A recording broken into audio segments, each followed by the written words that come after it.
Well, let's cross live now to Madrid, where the US President Joe Biden is just starting to speak. G7 meeting took place in England. I talked about the need for us to reconsider the makeup of NATO, how it functioned, and come up with a different strategy for NATO and how we work together. And in addition to that, we also talked about the G7 taking on additional responsibilities. Before the war started, I told Putin that if he invaded Ukraine, NATO would not only get stronger, but would get more united.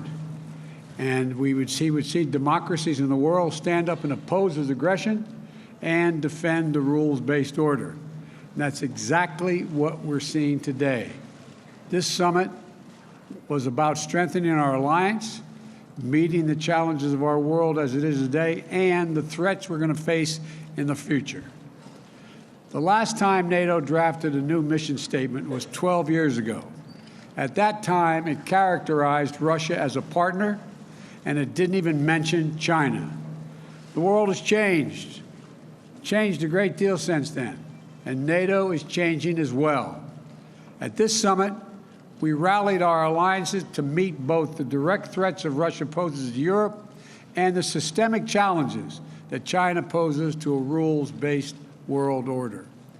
And we've invited 2 new members to join NATO. It was a historic act, Finland and Sweden, 2 countries with a long tradition of neutrality and choosing to join NATO. Some of the American press will remember when I got a phone call from the leader of Finland saying, could he come and see me? And he came the next day and said, will you support my country joining NATO? We got on the telephone. He suggested we call the leader of Switzerland. My goodness, I'm getting really anxious here about expanding NATO. Sweden.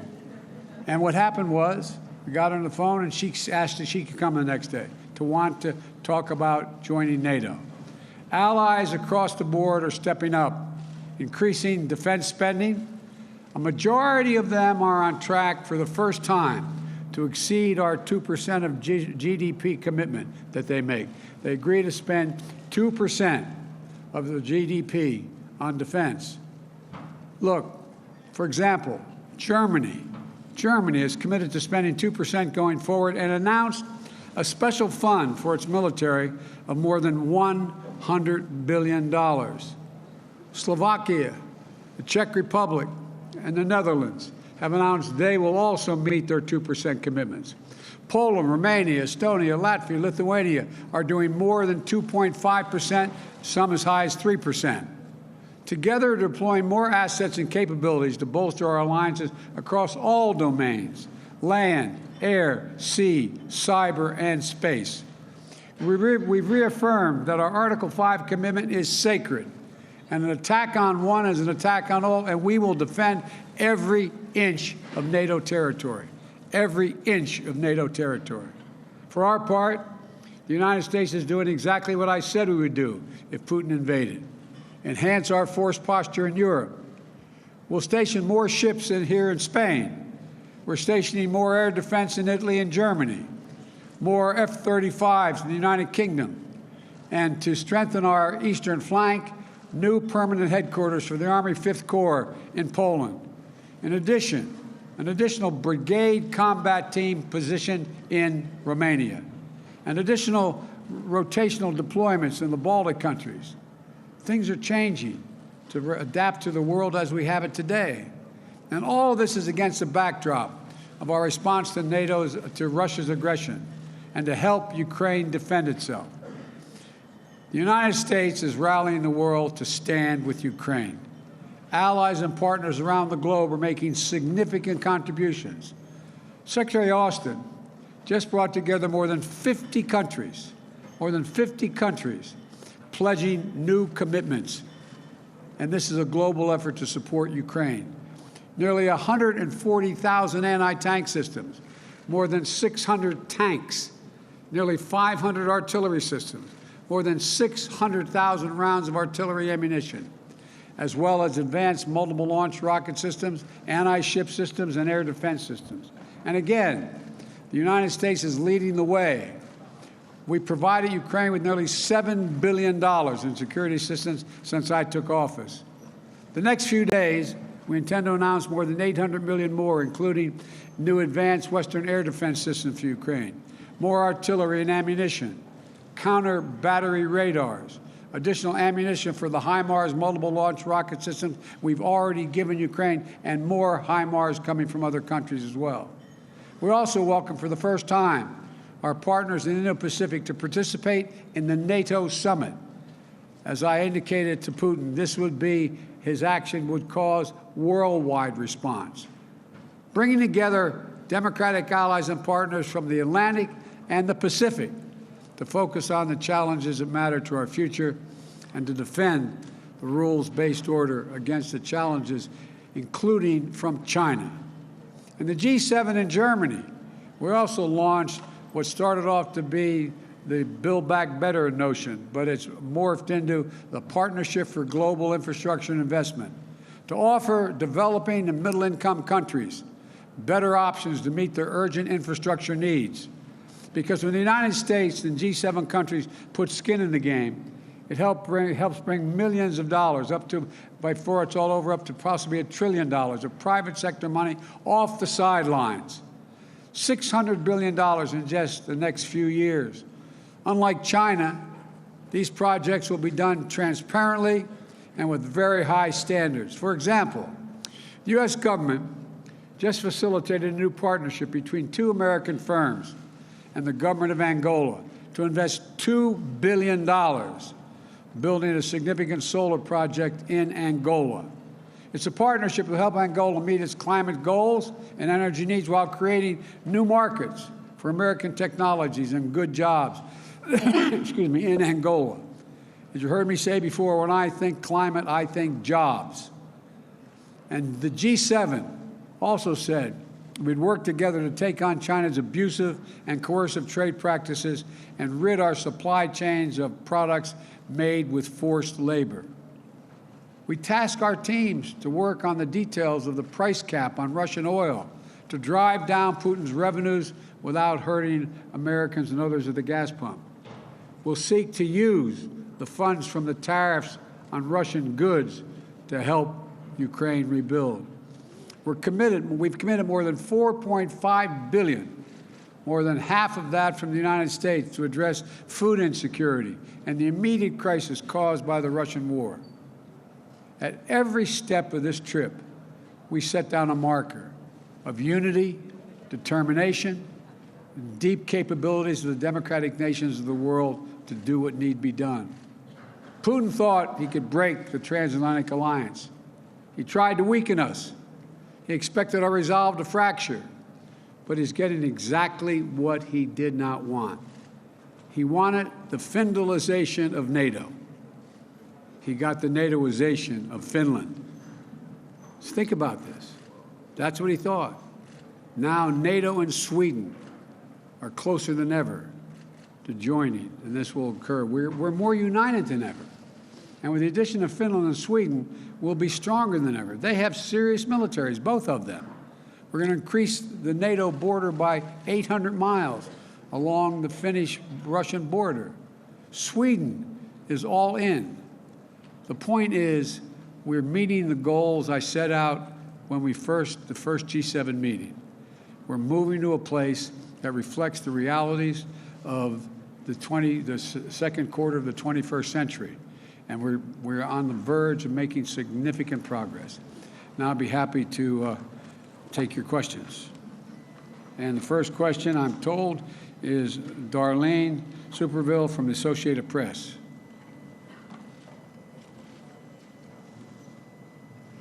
Thank you, Mr. President.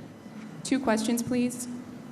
Of course. America is back was your motto at the first NATO summit last year, and you've come to this summit here and the one in Germany after the U.S. Supreme Court overturned constitutional protections for abortion, after the shootings in Buffalo and Texas, at a time of record inflation, and as new polling this week shows that 85% of the U.S. public thinks the country is going in the wrong direction. How do you explain this to those people who feel the country is going in the wrong direction, including some of the leaders you've been meeting with this week, who think that when you put all of this together, it amounts to an America that is going backward? They do not think that. You haven't found one person, one world leader to say America's going backwards. America's better positioned to lead the world than we ever have been. We have the strongest economy in the world. Our inflation rates are lower than other nations in the world. The one thing that has been destabilizing is the outrageous behavior of the Supreme Court of the United States in overruling not only Roe v. Wade, but essentially challenging the right to privacy. We've been a leader in the world in terms of personal rights and privacy rights. And it is a mistake, in my view, for the Supreme Court to do what it did. But I have not seen anyone come up to me do anything other than, nor have you heard them say anything other than, thank you for America's leadership. You've changed the dynamic of NATO and the G7.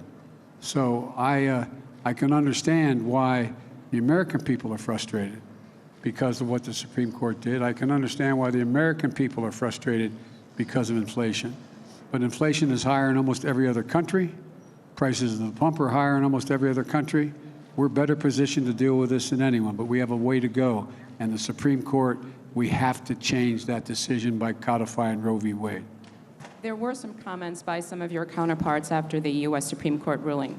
But my second question is, G7 leaders this week pledged to support Ukraine, quote, for as long as it takes. And I'm wondering if you would explain what that means to the American people, for as long as it takes. Does it mean indefinite support from the United States for Ukraine? Or will there come a time when you have to say to President Zelensky that the United States cannot support his country any longer? Thank you. We are going to support Ukraine as long as it takes. Look at the impact that the war on Ukraine has had on Russia. They've had to renege on their national debt for the first time since the beginning, almost well over 100 years.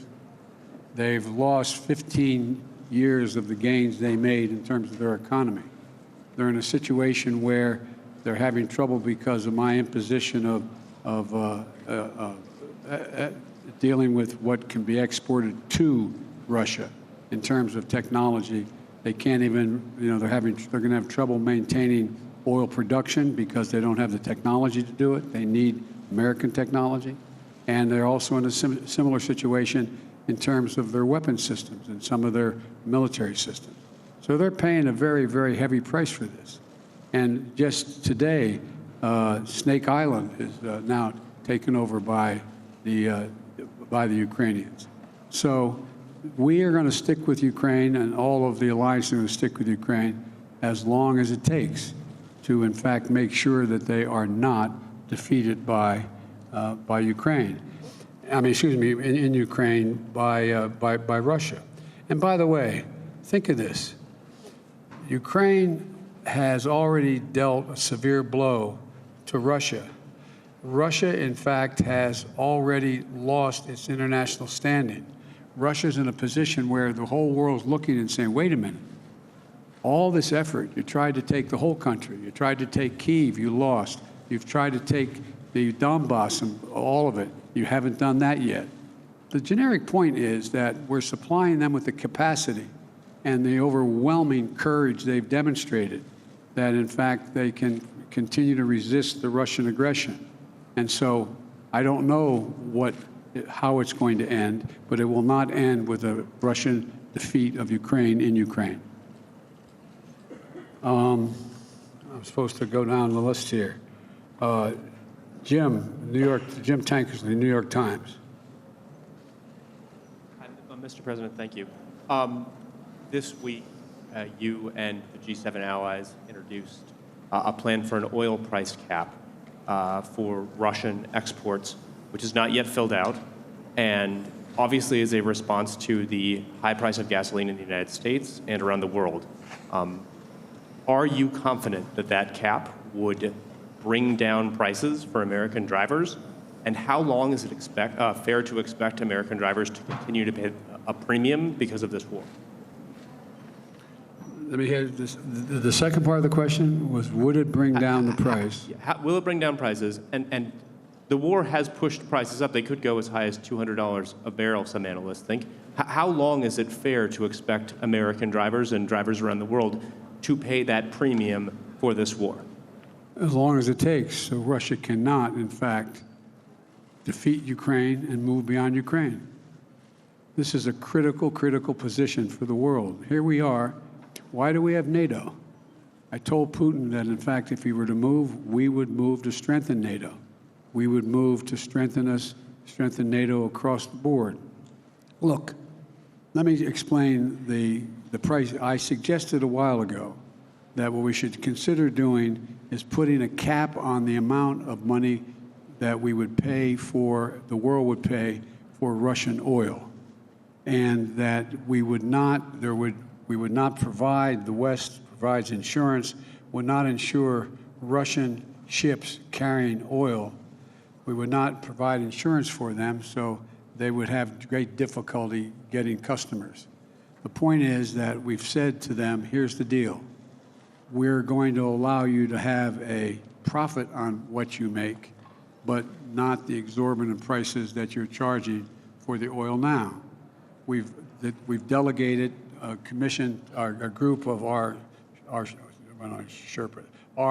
national security people to sit down and work out that mechanism. We think it can be done. We think it can be done, and it would drive down the price of oil, and it would drive down the price of gasoline as well. In addition, at home, I have also called for changes. I've released 1 million barrels of oil per day from our oil reserve, and in addition to getting other nations to move forward, a total of 240 million barrels of oil to release from the Strategic Petroleum Reserve, number one. Number two, I've asked Congress, would they, in fact, go and temporarily end the tax on gasoline at the pump? And thirdly, to ask the states to do the same thing. If we do these things, it's estimated we could bring down tomorrow, if Congress agreed and the states agreed, we could bring down the price of oil about $1 a gallon at the pump, in that range. And so we could have immediate relief in terms of the reduction of the elimination of temporary elimination of the gas tax. And so I think there's a lot of things we can do and we will do, but the bottom line is, ultimately, the reason why gas prices are up is because of Russia. Russia. The reason why the food crisis exists is because of Russia. Russia not allowing grain to get out of Ukraine. And so that's the way in which I think we should move, and I think it would have a positive impact on the price at the pump as well. Jordan Fabian, Bloomberg.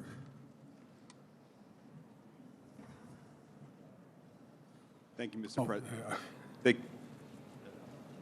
Thank you, Mr. President. I also have two questions for you. Of course. Thanks. The first one is on Turkey. What assurances, if any, did you make to President Erdogan about his requests for new F-16 jets for his military?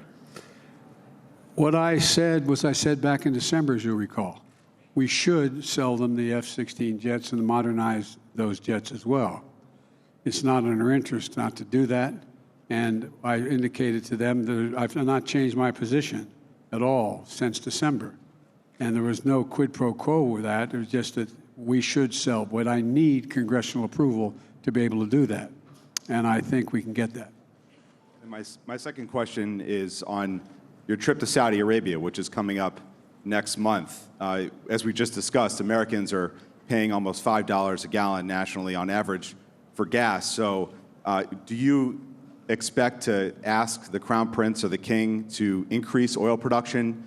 And if so, how will you balance that with your desire to hold them accountable for their human rights abuses?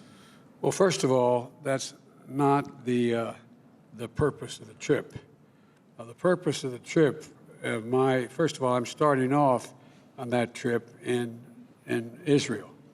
And the Israelis believe it's really important that I make the trip. In addition to that, what we're trying to do is the G7, it's the Gulf states plus 3. And so I'm sure that is in Saudi Arabia, but it's not about Saudi Arabia. It's in Saudi Arabia. And so there's no commitment that is being made, or I'm not even sure. I guess I will see the king and the crown prince, but that's not the meeting I'm going to. They'll be part of a much larger meeting. And what we're talking about in dealing with that trip is that before I go, I'm, as I said, going to Israel to meet with the Israeli leaders to affirm the unbreakable bond Israel and the United States have. And part of the purpose is the trip to the Middle East is to deepen Israel's integration into the region, which I think we're going to be able to do, and which is good for peace and good for Israeli security. And that's why Israel leaders have come out so strongly for my going to Saudi. But the overall piece here is we're also going to try to reduce the deaths and the war that's occurring. I mean, there's a whole range of things that go well beyond anything having to do with Saudi in particular. But if you were to see the crown prince or the king, would you ask them to increase oil production? No, I'm not going to ask. I'm going to ask. All the Gulf states are meeting. I've indicated to them that I thought they should be increasing oil production generically, not to the Saudis particularly. And I think I hope we see them in their own interest concluding that makes sense to do. And, they have real concerns about what's going on in Iran and other places in terms of their security as well, all of them.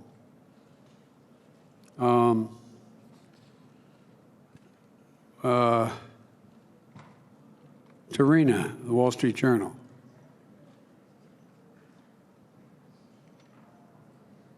Thank you, Mr. President. I'm going to keep the trend and also ask 2 questions, if that's okay. One on the summit and one domestic question. On the summit, you just said that there would be another round of security assistance for Ukraine. After hearing President Zelensky's assessment that the war needs to end before the winter, are you changing your calculation in terms of the pace of the assistance and what kind of assistance you're sending to Ukraine? No, the war could end tomorrow, by the way, if Russia stops its irrational behavior. So, when the war will end, I hope it ends sooner than later. But for it to end, they have to be in a position where the Ukrainians have all that they can reasonably expect, we can reasonably expect to get to them in order to provide for their physical security and their defenses. And so one does not relate to the other. We're going to be providing another, well, I guess I'll announce it shortly, but another $800 million in aid for additional weaponry, including, weapons, including air defense system, as well as offensive weapons. I have a whole list I'd be happy to give to you, but that's the next tranche that's going to occur. And on the domestic question, sir, what further specific executive actions are you considering in response to the Roe ruling? And would you declare a public health emergency, as several Democrats are calling on you to do? I'll be happy to go in detail with you on that. I'm having a meeting with a group of governors when I get home on Friday, and I'll have announcements to make then. But the first and foremost thing we should do is make it clear how outrageous this decision was and how much it impacts not just on woman's right to choose, which is a critical piece, but on privacy generally, And so I'm going to be talking to the governors as to what actions they think I should be taking as well. But the most important thing to be clear about is we have to change. I believe we have to codify Roe v. Wade in the law, and the way to do that is to make sure the Congress votes to do that. And if the filibuster gets in the way, it's like voting rights. It should be we provide an exception for this, require an exception to the filibuster for this action to deal with the Supreme Court decision. Hang on, I got one more here. Kelly O'Donnell, NBC. Thank you, Mr. President, well, you just made some news saying you would support changing the filibuster rules to codify abortion rights broadly across the country. Right to privacy is not just abortion rights, but yes, abortion rights. Can you describe for us, sir, many Americans are grappling with this. What is your sense today about the integrity and the impartiality of the Supreme Court? Should Americans have confidence in the court as an institution? And your views on abortion have evolved in your public life. Are you the best messenger to carry this forward when Democrats, many of them, many progressives, want you to do more? Yeah, I am. I'm the President of the United States of America. That makes me the best messenger. And I really think that it's a serious problem that the court has thrust upon the United States, not just in terms of the right to choose, but in terms of the right to who you can marry, a whole range of issues relating to privacy. And I have written way back a number of law review articles about the Ninth Amendment and the 14th Amendment and why the privacy is considered as part of a constitutional guarantee. They've just wiped it all out. And so I'm the only president they got, and I feel extremely strongly that I'm going to do everything in my power, which I legally can do in terms of executive orders, as well as push the Congress and the public. The bottom line here is, if you care, if the polling data is correct, and you think this decision by the court was an outrage or a significant mistake, vote. Show up and vote. Vote in the off year and vote, vote, vote. That's how we'll change it. All right, guys.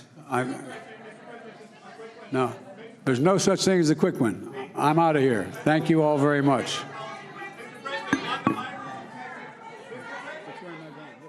You've been listening there to a live press conference by the US President Joe Biden speaking at the NATO summit in Madrid. And he spoke of the alliance's commitment to Ukraine. But perhaps no surprise that many journalists in the room asked him about the global economic impact of the war and about US domestic politics as well. Well, listening to that press conference with me was our Douglas Herbert. And Doug, as I said, perhaps no surprise, the US president was hit with a barrage of questions on a range of topics because simply we don't hear him giving press conferences like that very often, do we? No, these press conferences are a rare foray for Joe Biden. And, as is customary in these press conferences, he travels with a sizable White House press corps. And when he gives a press conference, they're often the only ones who are given the floor to ask questions. There was a lot of international press there. They didn't get a question in edgewise. But to be fair, the White House press corps sees that this is a president, and the questions reflected this, that is really up against it right now on both the domestic front. That might actually be an understatement. We heard in one of the questions, whether we're talking about the overturning of the abortion rights, guns, the gun violence in the U.S., the soaring inflation in the United States, Joe Biden's own popularity at record low levels now, around 36 to 38%, according to the latest polls. That is inevitably going to intersect with his international agenda. And one of the, pertinent questions I believe put to him at this press conference is, essentially the question was, are you not coming to these back-to-back summits, first the G7 in the Bavarian Alps earlier in the week, and now the NATO summit, perceived as a weakened president, a president who is so much up against it on the home front, so many domestic problems building like a tsunami. Can the leaders really take you, when you come here, do they actually see you as someone who can viably push the international agenda? Do they see you being in a position where you could continue to push America's leadership? And he was very clear. Joe Biden did go into both the G7 and the NATO summits as supposedly sort of the rallier in chief, the man who had to sort of keep the European and the Western alliance together in the faces of what has become slowly, creepingly, Ukraine war fatigue. Could he do what he said he was going to do at the outset of these summits and say, guys, we have to remain together as an alliance? Why? Because what Putin is betting on, what he is counting on, is that he will be able to outlast all of us, that he will see us be weak and divided and crumbling. So the questions to him are pertinent. Are you in a position to be that person, to lead this alliance at this time? Are you someone that the other leaders now respect as someone able to put through that agenda? And he essentially said, he pushed right back on the question. He can give sometimes as good as he gets. He said, look, he said, no one at this summit, none of the other leaders came up to me and questioned and asked me about my domestic problems or anything at home. They understand and they were appreciative of the leadership, as they see it, that America has been providing. So at the end of the day, he was trying to sort of separate the issues, saying, no, my domestic woes, he didn't use the word woes, but my domestic agenda, the problems at home did not encroach on, they did not infringe on any way on my ability to rally my fellow Western leaders at these summits, at the G7 and the NATO summit. He spoke of the unity and determination of the fellow leaders in standing with Ukraine as long as it takes.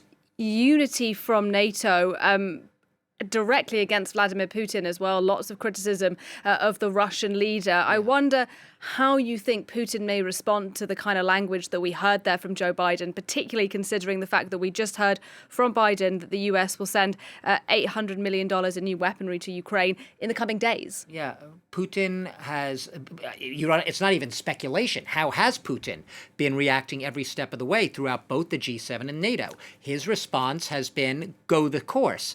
He even said the other day in his comments that his special military operation, as he continues to call it against all evidence, is going smoothly and rhythmically, that he will reach and attain all his goals. And we heard the U.S. National Intelligence Chief, Avril Haines, in just the past few days saying, yes, the war's intense in the East right now, but Putin still has his eye on the ultimate prize, which for him is most or all of Ukraine. He hasn't given up on those initial goals. He still believes that existentially Ukraine does not have a right to be, a right to exist. And in his own mind, even if there is eventually, as she suggested, a pause in this war, that is something his military machine needs to pause for a little while to recoup its forces because it has been battered, it has been weakened, it has been hit, they've lost a lot of men. Even if that happens, ultimately it's just going to restart again. And he is going to go after what his initial objectives are. Those have not changed. So Putin's stance, his posture throughout these summits, and I put them together because it's all of one block for him, G7 to NATO, sort of strung together. It's a collective smirk, a shirk and a gloat. He was in Central Asia, his first foray out of Russia on this trip, saying that he's essentially sending the signal he feels comfortable enough at home, and with the way his war is going, he's not sitting in the Kremlin anymore, day-to-day micromanaging this war. He feels comfortable now to strut out on the international stage again. Now, you might say, oh, international stage. He's going to Turkmenistan and Tajikistan, two Central Asian countries that are basically at his beck and call under his thumb. But nonetheless, he is going abroad, and he's showing that not only do I have my war under control, but I can go wherever I want right now. And even as he's doing that, he's also militarily been sending a message, because the military actions speak louder than any words, showing the action, saying to these leaders, look at this, look at me. I can strike wherever I want in Ukraine, whenever I want in Ukraine. There's been a blitz of missiles throughout the past week. He's hit everywhere he's wanted to, from Kharkiv to Kiev to the south to the west. So, and that pattern's continued. Those are the concrete actions from Putin. That tells us louder than anything else. But interestingly, we have heard confirmation today that Russia is pulling out of Snake Island, that strategic island not far from Odessa, and that was something that Joe Biden mentioned as well. Absolutely, and we'll see a lot of those types of moves. Russia calls it, what's the Kremlin line? It's a tactical withdrawal. That is a withdrawal which, in Russia's word, and here's where sort of the PR spin, the propaganda spin comes in, which will allow extra grain exports. There was even a ship leaving the Berdyansk on the Sea of Azov. Extra ships now to leave those ports, which have been blockaded by what? By Russia's marine, its warships. To leave those ports and get the food out to those most in need. In other words, the message there being, yeah, we're leaving Snake Island. Our tactical retreat, though, is going to let that food get out that Ukraine hasn't allowed out. He's spinning the entire narrative on its head. I wouldn't read too much into Snake Island. It's not a tactical retreat by the Russians. They were driven out by the Ukrainians. And at a certain point, the Russian military just calculated that it wasn't worth the extra cost and the resources to hang on to that island, no matter how strategic in that Black Sea area it may be. He's basically doing what he said he was going to do all along, concentrating, throwing everything in the kitchen sink right now at the fight in eastern Ukraine, in the Donbass region, where Russian forces are poised to have all the control of Luhansk, which is one of the 2 provinces in Donbass, and then they will move on to Donetsk, where they have about half of the territory right now under their control. But like I said earlier, for Russia, that does not rule out the other territories beyond merely Donbass. They might at some point return back to Kharkiv. They might return to Kiev. They might go back to the south, Odessa, Mykolaiv, cities which are still in Ukrainian control. Everything is fair game for Vladimir Putin. Coming out of this summit, the Western leaders are going to have a lot harder time outlasting Vladimir Putin. He continues to get the money to rake in the oil revenues. He's laughing all the way to the bank, and the Western leaders more and more are struggling as they go home to try to convince their public that it is worth it, as we heard one question, to pay the price for this war and to take the brunt of higher oil prices if it means defending the cause of democracy. Let's see you try selling that back home if you're Joe Biden in the U.S. to an American electorate which is more than ever rising populist discontent, and a lot of people who are getting more and more fatigued with the war in Ukraine. Douglas Herbert, thanks very much indeed for your analysis on that.